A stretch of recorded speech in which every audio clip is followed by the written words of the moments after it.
আসরের মধ্যে প্রথম আয়াতে আল্লাহ তাআলা বলেছেন ওয়াল আসরি ইন্নাল ইনসানা লাফি খুসর ইল্লাল্লাযীনা আমানু ওয়া আমিলুস সালিহাতি ওয়া তাওয়াসাউ বিল হাক্কি ওয়া তাওয়াসাউ বিস সাবর।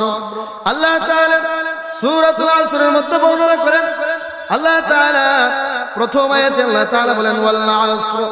আল্লাহ তাআলা এখানে ওয়াল আসর শব্দ বলতে গিয়ে এখানে যে ওয়াওটা এসেছে এটাকে বলা হয় ওয়াওয়ে তাসনিয়া, অর্থাৎ আল্লাহ তাআলা ওয়াল আসর বলে আসরের কসম করেছেন। আল্লাহ তাআলা আসরের কসম করে বলতেছেন ইন্নাল ইনসানা লাফি খুসর, পৃথিবীর সমস্ত মানুষগুলো ক্ষতির মধ্যে নিমজ্জিত, পৃথিবীর সমস্ত মানুষগুলো ক্ষতির মধ্যে নিবেদিত। তারপর আল্লাহ তাআলা বলেন ইল্লাল্লাযীনা আমানু ওয়া আমিলুস সালিহাতি ওয়া তাওয়াসাউ বিল হক ওয়া তাওয়াসাউ বিস সাবর। বলুন না আল্লাহু আকবার। আল্লাহ তাআলা বলেন পৃথিবীর সমস্ত মানুষগুলো ক্ষতির মধ্যে নিমজ্জিত, তবে তারা ব্যতীত ইল্লাল্লাযীনা আমানু, যারা ঈমান এনেছে, ওয়া আমিলুস সালিহাত, এবং ঈমানের পরে আমলে সালেহ অর্থাৎ নেক আমল করেছে, ওয়া তাওয়াসাউ বিল হক, এবং সত্যের উপর উপদেশ দিয়েছে, ওয়া তাওয়াসাউ বিস সাবর, এবং বালা মুসিবতের মধ্যে সবর ধারণ করেছে, ধৈর্য ধারণ করেছে। এই চারটি গুণ যাদের মধ্যে রয়েছে তারা ব্যতীত পৃথিবীর সমস্ত মানুষগুলো ক্ষতির মধ্যে নিমজ্জিত। জান্নাত তৈরি করে রেখেছেন 8টি, আদন খুলদ নাঈম মাওয়া দারুস সালাম দারুল কারার দারুল মাকাম জান্নাতুল ফেরদৌস। যদি কোনো ব্যক্তি আল্লাহর শুকর আদায় করে, আলহামদুলিল্লাহ শব্দ দিয়ে আল্লাহর শুকর আদায় করে, আল্লাহ আলহামদুলিল্লাহ শব্দ বলতে আলহামদুলিল্লাহ শব্দের মধ্যে 8টি হরফ রয়েছে। কোন ব্যক্তি যখন আল্লাহর শুকর আদায় করে বলে আলহামদুলিল্লাহ, নবী বলেন ওই ব্যক্তি আল্লাহর শুকর আদায় করতে দেরি হয়, আল্লাহ তাআলার 8টি জান্নাতের দরজা খুলে যেতে দেরি হয় না। বলুন না সুবহানাল্লাহ। সুতরাং আল্লাহ তাআলা শুকর আদায় করলে লাভ হয় কার? আমাদের। সম্মানিত উপস্থিতি, সময় খুবই সংক্ষিপ্ত, সেই জন্য লম্বা কোনো ভূমিকা রাখছি না, আমরা সরাসরি আলোচনার মধ্যে চলে যাচ্ছি। আমি খুতবার মধ্যে প্রথমে একটি সূরা কুরআনুল কারীম থেকে 114টি সূরা থেকে একটি সূরা তেলাওয়াত করেছি, যে সূরাটির নাম হচ্ছে সূরাতুল আসর।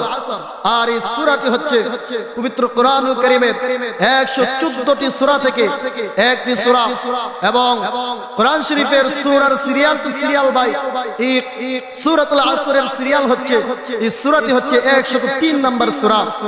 আর এই সূরাটি আয়াত মাত্র 3টি আয়াত রয়েছে, 3টি আয়াত বিশিষ্ট এই সূরাতুল আসর।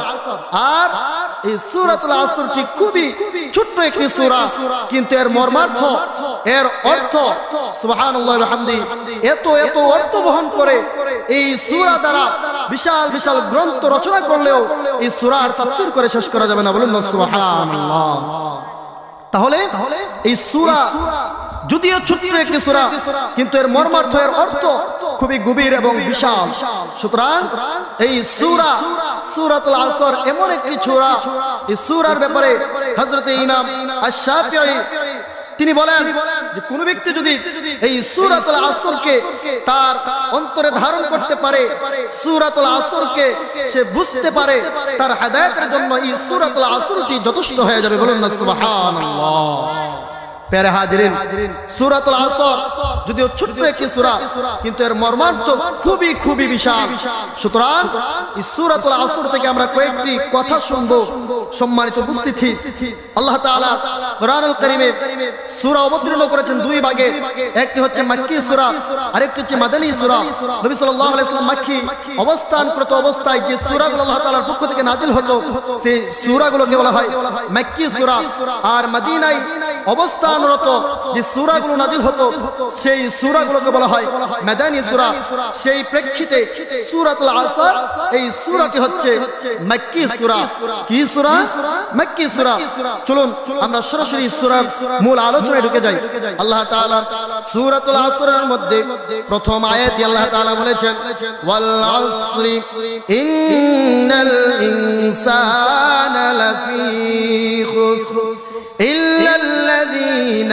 آمنوا وعملوا الصالحات وتواصوا بالحق وتواصوا بالصبر الله تعالى সূরাতুল আসরের মধ্যে বর্ণনা করেন আল্লাহ তাআলা প্রথম আয়াতে আল্লাহ তাআলা বলেন ওয়াল আসর আল্লাহ তাআলা এখানে ওয়াল আসর শব্দ বলতে গিয়ে এখানে যে ওয়াওটা এসেছে এটাকে বলা হয় ওয়াওয়ে কাসনিয়া অর্থাৎ আল্লাহ তাআলা ওয়াল আসর বলে আসরের কসম করেছেন আল্লাহ তাআলা আসরের কসম করে বলতেছেন ইন্নাল ইনসানা লাফি খুসর পৃথিবীর সমস্ত মানুষগুলো ক্ষতির মধ্যে নিমজ্জিত পৃথিবীর সমস্ত মানুষগুলো ক্ষতির মধ্যে নিবেদিত তারপর আল্লাহ তাআলা বলেন ইল্লাল্লাযীনা আমানু ওয়া আমিলুস সালিহাতি ওয়া তাওয়াসাউ বিল হক ওয়া তাওয়াসাউ বিস সবর বলুন না আল্লাহু আকবার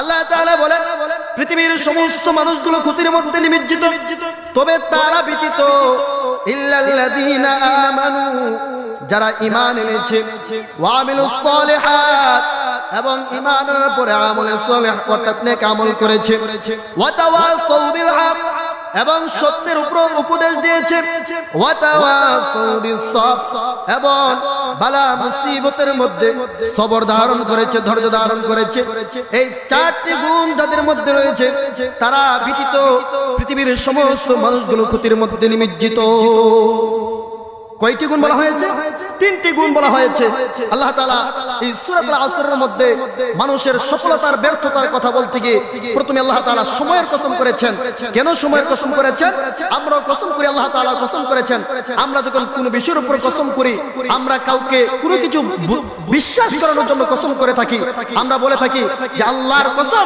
আমি এই কাজ করি নাই আল্লাহর কসম আমি এইখানে যাই নাই কিন্তু আল্লাহ তাআলা কসম করে আল্লাহ তাআলা কাউকে কোনো বিশ্বাস করানোর জন্য কসম করেন না আল্লাহ তাআলা যে জিনিসের উপর কসম করেন ওই জিনিসের গুরুত্ব বোঝাতে গিয়ে আল্লাহ তাআলা কসম করে থাকেন সুতরাং আমরা যখন কসম করব আমাদের বড়ত্ব আমাদের যে শ্রেষ্ঠ এবং বড়ত্বের কসম করব আমাদের কিন্তু কিছু মানুষের কুঅভ্যাস আছে যে তারা আল্লাহ তাআলার সৃষ্টিকে নিয়ে কসম করে তারা বলে থাকে আমার মায়ের কসম আমার বাবার কসম আমার দাদার কসম আমার নানার কসম প্রিয় হাজিরিন আল্লাহ তাআলা যখন কসম করবে আল্লাহর সৃষ্টি অর্থাৎ বস্তুর উপর কসম করবে মানুষ একমাত্র আল্লাহ তাআলার উপর কসম ছাড়া অন্য কারো কসম করতে পারে না নবীজি আমার বলেন যে ব্যক্তি আল্লাহর কসম ব্যতীত অন্য কোন বস্তুর উপরে কসম করলো সে আল্লাহর সঙ্গে শিরিক করলো বলুন না নাউযুবিল্লাহ সুতরাং আমরা যখন কসম করব কোন বস্তুর উপরে কসম করা যাবে না মায়ের কসম দাদার কসম নানার কসম এগুলো বলা যাবে না যদি কোনো ব্যক্তি সত্য কথা বোঝাতে গিয়ে বিশ্বাস করতে যে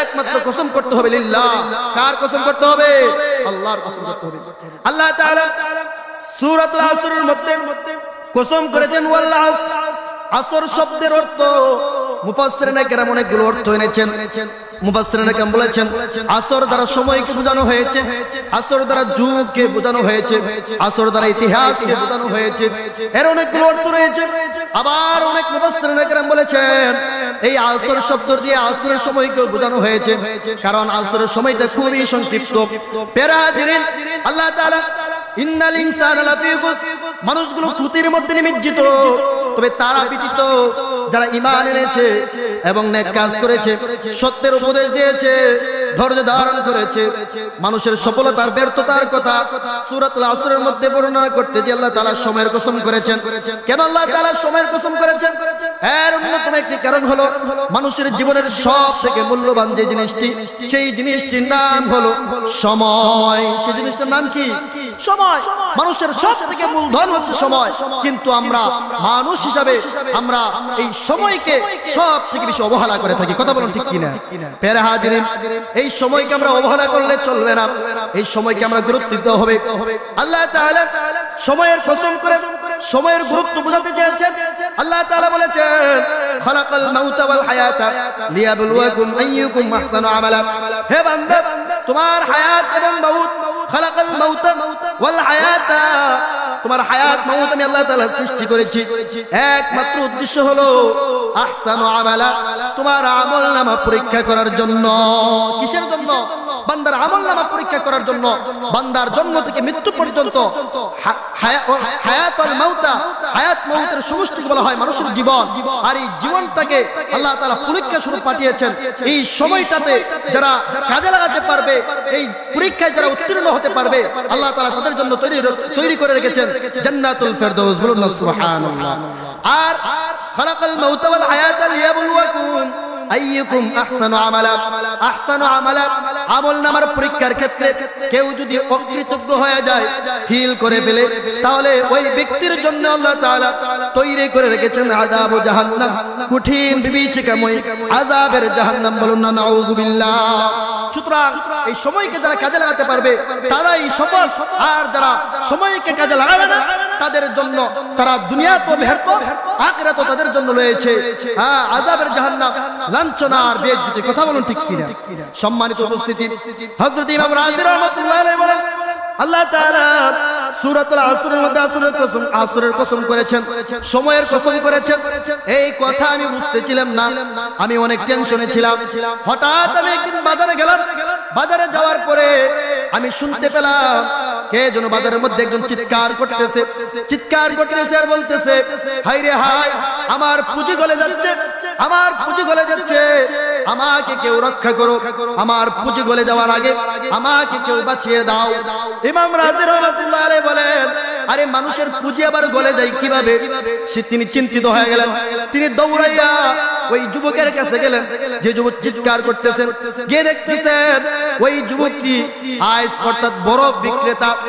তিনি দেখতেছেন এই যুবক চিৎকার করতেছেন আর বলতেছেন, আমার ইনভেস্টমেন্ট হচ্ছে এই বরফের মধ্যে, আমার পুঁজি হলো এই বরফ, আমি এই বরফের মধ্যে ইনভেস্ট করেছি।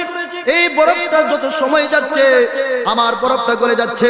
এই বরফটা সময় থাকতে যদি বিক্রি না করতে পারি তাহলে আমার পুঁজি তুলতে পারবো না, আমার পুঁজিটা গলে যাবে। সেই জন্য এই লোকটি চিৎকার করতেছেন আর বলতেছেন, আমার পুঁজি গলে যাওয়ার আগে আমার বরফটা কেউ কিনে নাও, আমার পুঁজিকে তোমরা বাঁচিয়ে দাও। ইমাম রাজি রাহমাতুল্লাহ আলাইহি বলেন, তখন আমি সূরাতুল আসরের তাফসীর বুঝতে পেরেছি।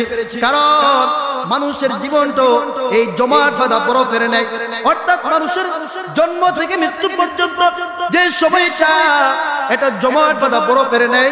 দিন দিন এই জীবন যতদিন যায় আমাদের জীবন থেকে একদিন করে কমে যায়।